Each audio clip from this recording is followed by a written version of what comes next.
In a small, quiet town, there was an old house. The house was big, with tall, dark trees around it. The windows were broken, and the door was always closed. The roof had holes, and the walls were cracked.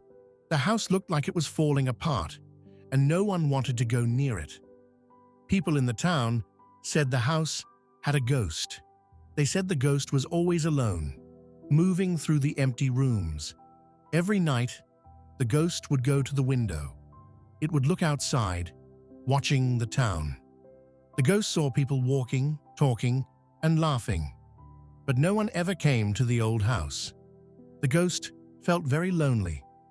One night, the ghost decided to leave the house. It floated through the door and into the street. The night was dark, and the moon was high in the sky. The ghost moved slowly, passing by the houses in the town. It was very quiet, and no one saw or heard the ghost. The ghost stopped at a small park in the town.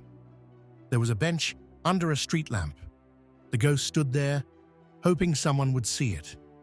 The light from the street lamp made the ghost glow a little, but the town was asleep. The streets were empty, and no one came by.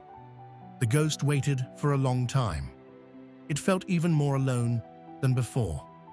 The ghost thought, maybe no one will ever see me. Maybe I will always be alone. After a while, the ghost went back to the old house. It floated through the broken door and into the dark, empty rooms.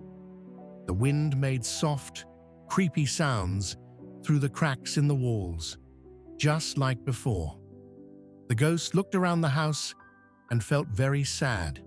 The ghost knew it would always be lonely in the old house. Every night, it would go to the window and watch the town.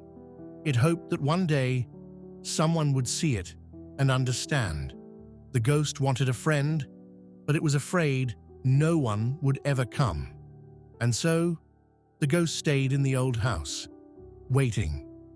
The house stayed dark and quiet, with the wind whispering through the cracks. The ghost, still alone, kept hoping that one day someone would notice it and make the loneliness go away.